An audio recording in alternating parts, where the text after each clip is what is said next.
Hey, this is Leo for actualize.org, and in this video, I'm going to talk about how to relieve stress.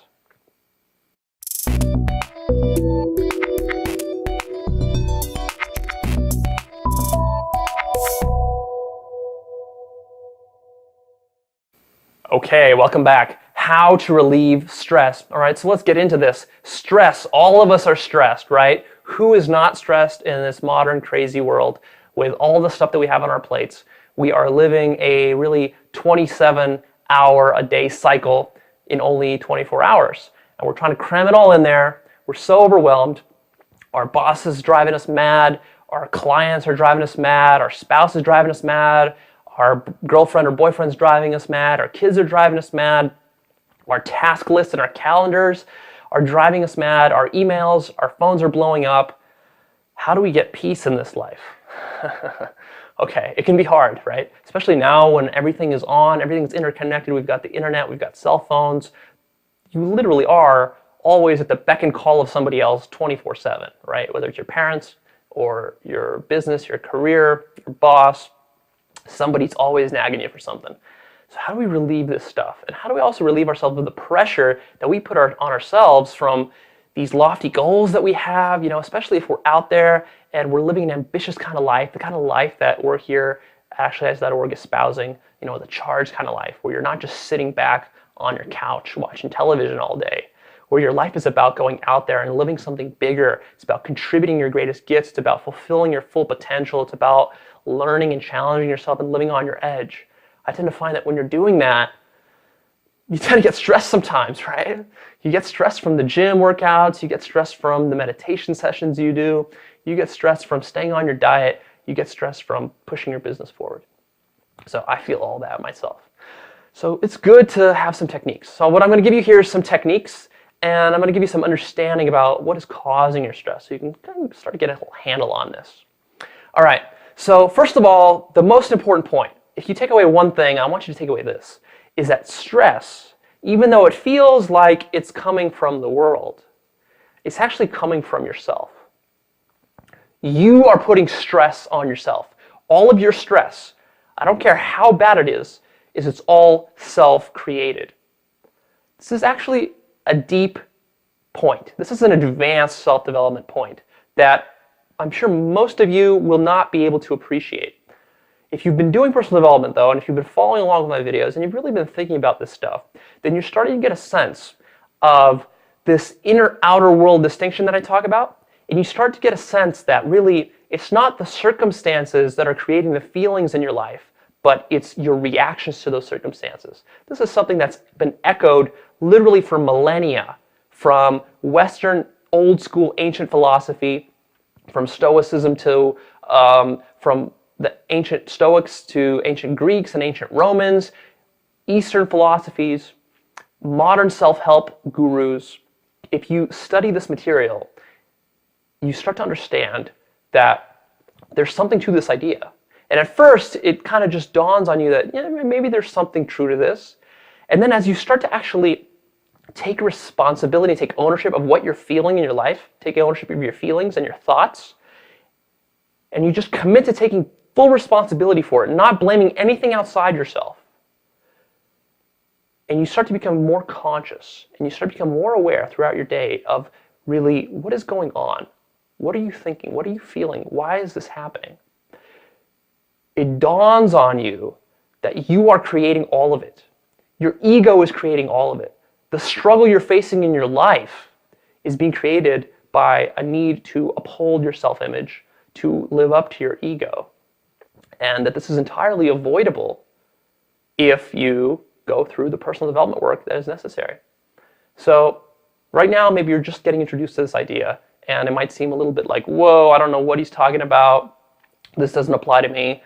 First of all, I guarantee you that it applies to you. It applies to every human being because we all have the same basic biological psychology. But the deeper idea is here, I want you to start to say to yourself, okay, maybe there's something to this, and just open your mind to it and start to be a little bit more aware of how you are responsible for the stress that you are creating in your life. And you are responsible both for the good and for the bad. And by responsible, I don't mean that you're guilty and that you're blameworthy and that you need to be judged for the stress you're creating in your life. Just the fact that you are creating it or allowing it. Now, this is a big shift to make in your mindset, because up to this point, you probably have not been very conscious of how much you have been responsible, not blameworthy, responsible for the stress that you've been creating. That means that if you're stressed at work, realize that, okay, you are putting yourself into that environment. You chose to work there. You chose to take those projects on. You chose to start that business. You chose to be in that relationship. You chose to be in this marriage. All of these things are conscious choices, or maybe unconscious choices, but you made these choices, right?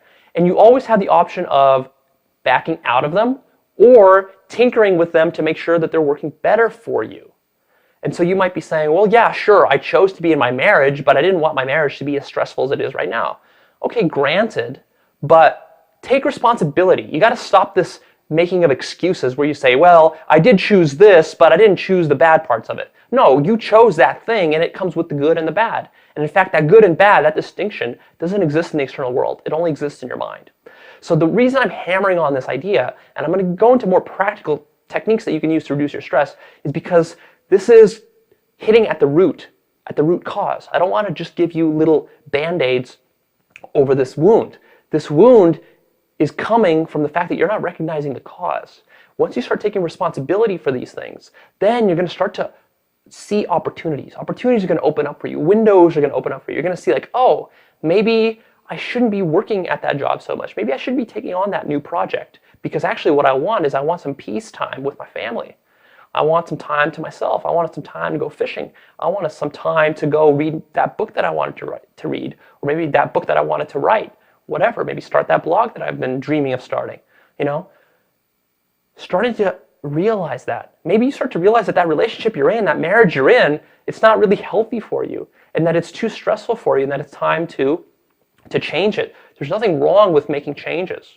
So start to realize that. Start to realize how you're creating your own stresses.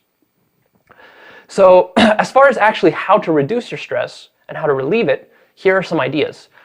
Another distinction I want to introduce here is that there are good ways to relieve stress and bad ways. What does this mean? A good way is a healthy way. It means it's a way that's going to empower you, it's going to enrich you, and it's going to put you into a stronger position than you were before. A bad way is a disempowering way, which is basically a crutch that is maybe relieving stress in the short term, but it's actually robbing you of your life and your potential and your energy in the long run. And maybe it's creating even more stress down the road on a long-term basis. So bad is kind of like using a credit card to pay for that impulse purchase that you've got, right? It might be fulfilling at the beginning, but it's really not smart long-term. So this is what I mean by good and bad. Here are some good ways. All right, number one, exercise, physical activity, sports. This is huge. So going to the gym, great way to relieve stress, whether it's strength training, cardio.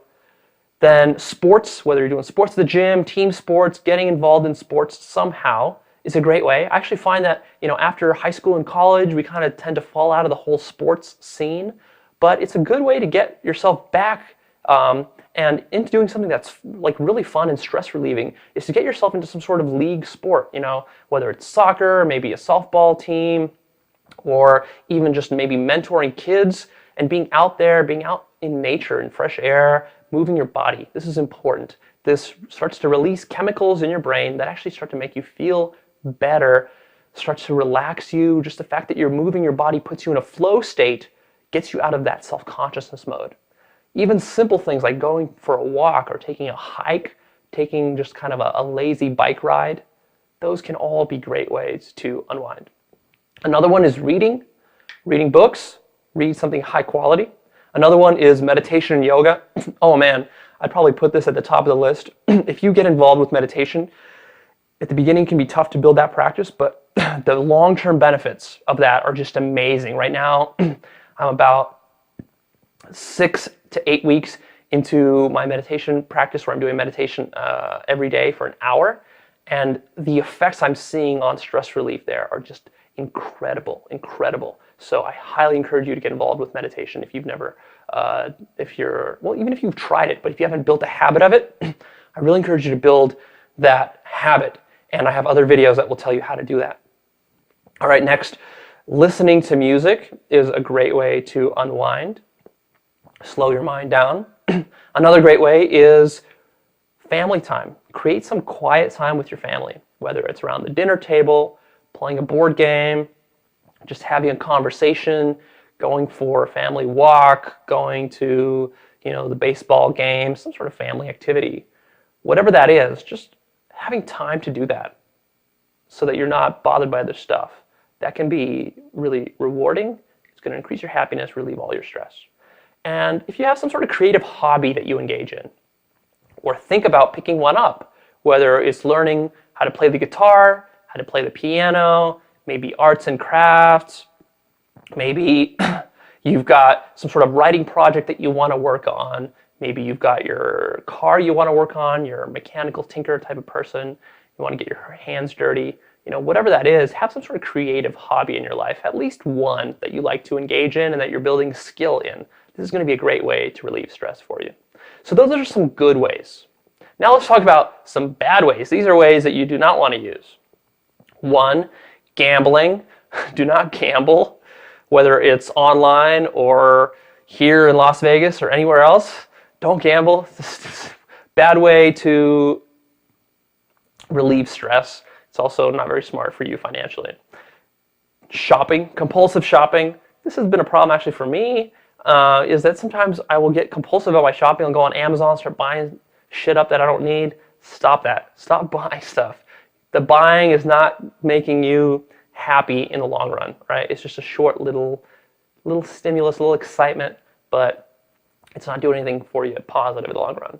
Smoking, drinking, drugs, any kind of chemical addictions or abuses that you're partaking in, definitely cut those out. Those are not helping your stress in a healthy way. They're also destroying your body, which is going to start to show and manifest itself in all sorts of bad ways as you age and grow older. So get that out of your system right now. Video games, not a good way to relieve stress. It's kind of a low consciousness way to do it. Internet browsing, also not good. Television, also not good. If you're addicted to watching negative news, cable news can be very addicting. Even reading the newspaper, just being too plugged into that kind of stuff, being plugged into gossip. Get that off. Get that off your whole radar. This is preventing you from living that kind of extraordinary life that you are capable of living. So stop all that stuff. And it's actually probably creating more stress down the road for you, because that smoking that you're doing, those drugs you're taking, that overeating that you're partaking in, that compulsive shopping, that internet watching, that TV watching, it might relieve some stress right now, in the minute, in the hour, but it's actually building up other stresses like guilt, procrastination, laziness, lack of productivity. All of that is being built up over days and weeks and years, and that is destroying you. That's creating more and more stress, right? It's creating a lower quality life for you. So those are my ideas on how to relieve stress. Pretty simple.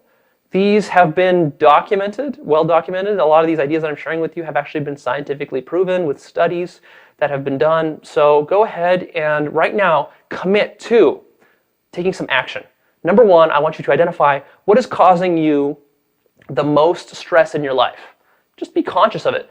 Don't judge yourself for it. Just let's identify it. Is it your work, and what specifically at work? Is it your relationship, and what specifically in your relationship? Identify that and take responsibility for it. Don't blame it on anyone else. Even at work, don't blame it on your boss. In your relationship, don't blame it on your spouse or your girlfriend or boyfriend. Take responsibility for it. So that's number one. Number two is I want you to commit to one thing that you're going to do that's going to start to relieve your stress. What is that going to be for you? Are you going to have to start playing some sports? Do you want to do some exercise? Do you want to maybe read some more? Set aside some family time? Set aside some time for listening to music? Pick up a creative hobby that you've been dreaming of picking up but you just haven't taken any action on? Commit to one of those, whatever's going to fit with your personality and your life right now. And then the last thing is I want you to really look and identify one bad thing that is a crutch that you're using. It's one of these bad stress relievers that you really need to pull yourself out of. So gambling, shopping, smoking, internet, television, Identify one of those and commit to pulling yourself out of it. For most of you, I can bet television is something that you can pull out right now, cut out, and that's going to give you a huge quality of life improvement. So try television if you don't know anything else, or if you have something else, maybe drugs, shopping that you're addicted to, pull yourself out of that. All right, so those are going to be some great ways for you to start to get a handle on your stress. This is Leo. I'm going to be signing off. As always, please comment. I want to hear what you think about this and other ways that you have found for relieving stress, what's worked for you. Go ahead, like this and share this, please, because I really want to spread this content around. I think it's useful, and if you find it useful, share it with your friends and your colleagues at work or whoever.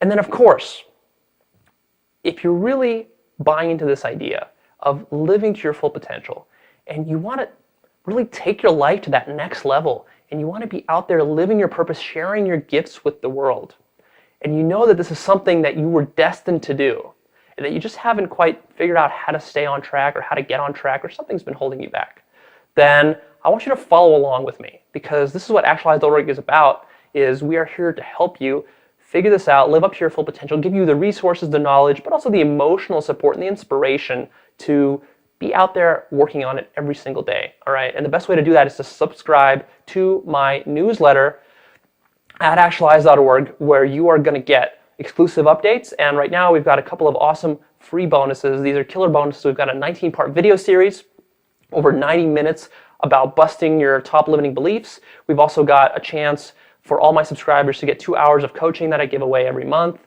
I'm a life coach. I love to coach people and work on their problems, so I'll do that with one of my subscribers every month from the newsletter.